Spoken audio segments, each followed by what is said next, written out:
오늘 우리가 함께 읽은 이 본문의 말씀은 하나님과의 맺은 언약을 배신한 이스라엘의 지금의 현 상황을 고발하면서 엄중히 경고하시고 심판의 내용들이 함께 나오는 그러한 말씀이 등장합니다.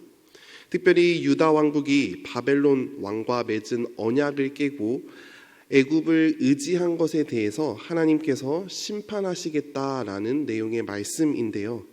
하나님께서는 이스라엘 백성들에게 계속해서 말씀하셨지만 그 뜻을 깨닫지 못하고 하나님의 뜻을 이해하지 못한 채 불순종하게 됩니다. 무엇이 진리이고 무엇이 옳고 그른지 그들이 깨닫지 못한 것이죠. 이렇게 무지한 이스라엘 백성들에게 하나님께서는 다시 한번 수수께끼와 비유로 말씀해 주십니다. 말씀을 듣기는 들어도 깨닫지 못하는 이들에게 하나님께서는 그들의 입장에서 다시 한번 말씀에 더 집중하고 근본적인 답과 뜻이 무엇인지 스스로 알 수 있도록 하나님께서는 수수께끼와 비유로 말씀해 주시는데요.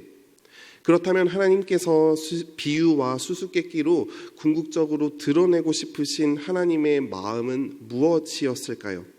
그 비유의 말씀은 3절부터 시작됩니다. 한 마리의 큰 독수리가 등장하는데요. 이 독수리는 색깔이 화려하고 날개가 크고 털이 숱한 용맹한 독수리입니다. 이 독수리가 지금 레바논 산의 백향목에서 가장 높은 가지를 꺾어 멀리 이국 땅에 심겨놓게 됩니다.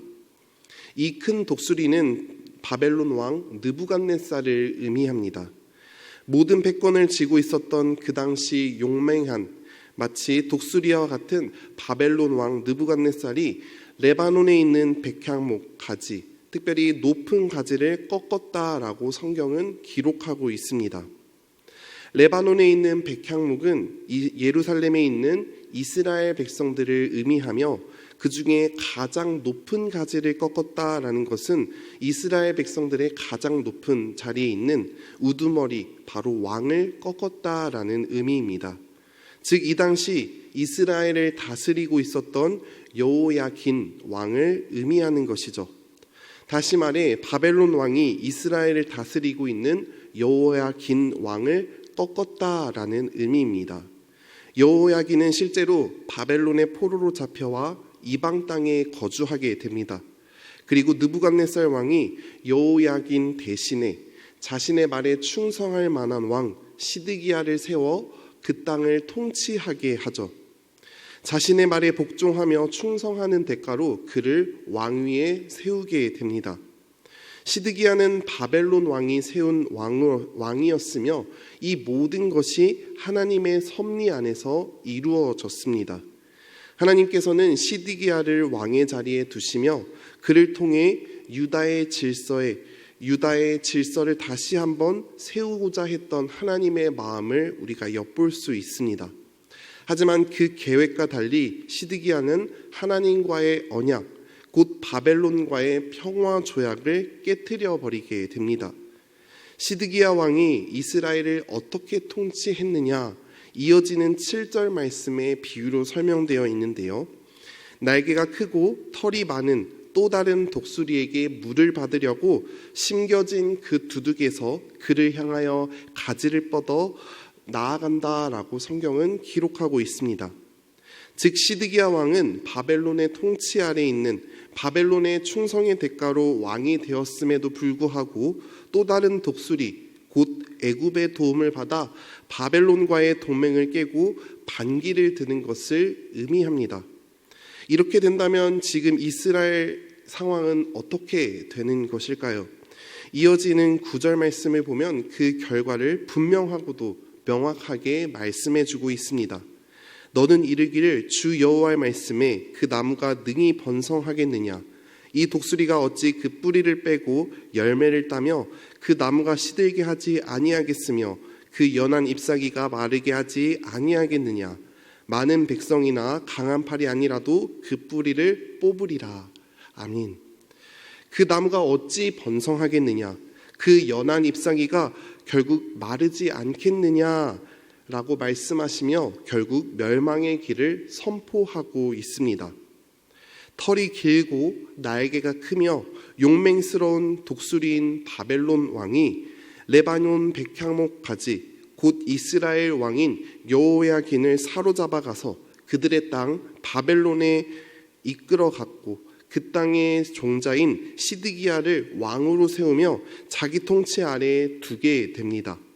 자신의 통치 아래 자신의 말에 복종해야 할 시드기야가 오히려 바벨론 왕을 배반하고 애굽의 왕과 함께 손잡았으니 독수리로 묘사된 이 바벨론 왕 느부갓네살이 그 뿌리를 빼고 열매를 따며 결국 시들게 하지 않겠느냐라고 지금 엄중한 경고의 말씀을 하고 있는 것이죠.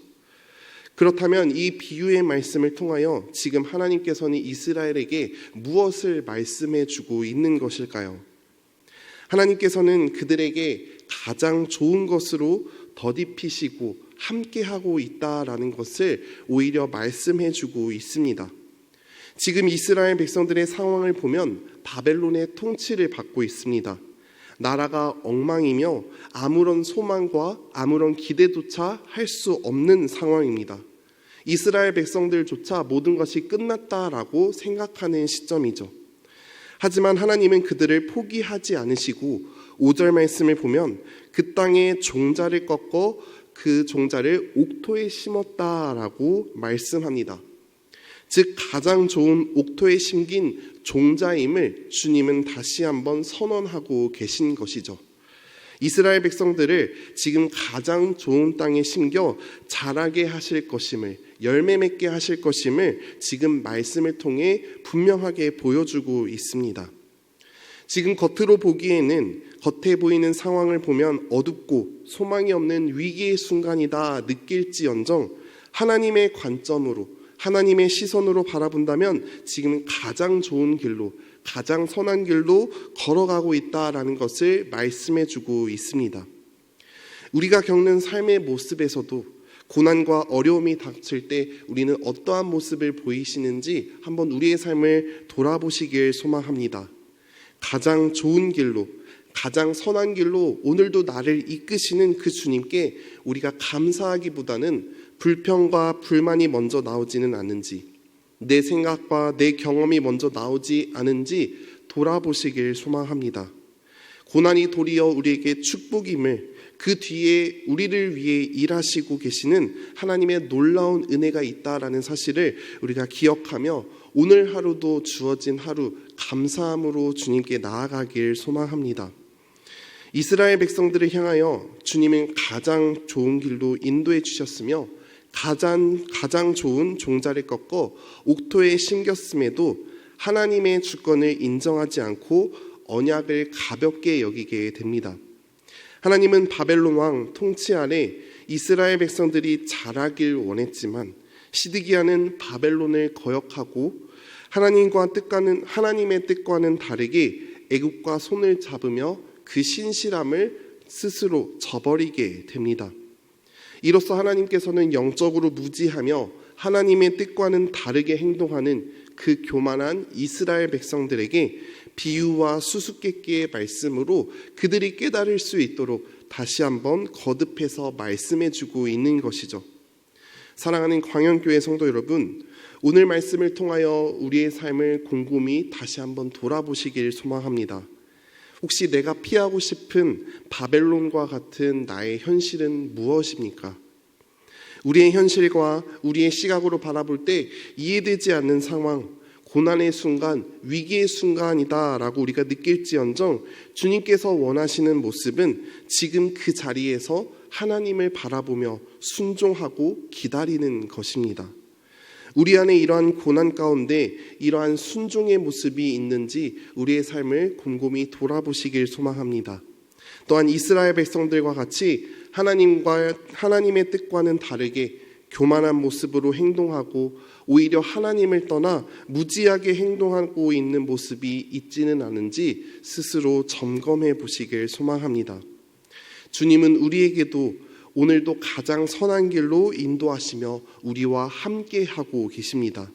그 신실하신 주님의 인도하심을 우리가 믿고 의지하며 오늘 하루도 감사함으로 주님과 동행하며 오늘 하루도 하나님의 뜻을 거스르는 선택이 아닌 그로 말미암아 멸망의 길을 걷는 것이 아닌 기꺼이 순종하며 주님과 함께함으로 하나님의 거룩한 뜻을 오늘 하루도 귀하게 이루어가는 우리 모든 광양교회 성도님들 되시길 간절히 소망합니다.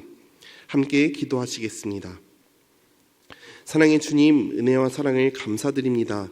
오늘 말씀을 통하여 영적 무지함을 걷고 있는 주님의 백성들에게 다시 한번 깨달을 수 있도록 비유와 수수께끼를 통하여 말씀하여 주시니 감사합니다. 부족하고 연약한 우리의 인생을 포기하지 않으시고 가장 좋은 길로 인도하시는 그 주님의 열심을 우리가 믿음으로 바라보게 인도하여 주옵소서. 우리의 현실을 우리의 시선과 상황으로 바라보지 않게 하여 주시고 가장 좋은 길로 인도하시는 주님의 시선으로 바라보며 기꺼이 오늘 하루도 순종함으로 주님의 크신 은혜를 경험하는 복된 삶이 될 수 있도록 은혜 내려 주옵소서. 감사드리며 우리 구주 예수 그리스도의 이름으로 기도드립니다. 아멘.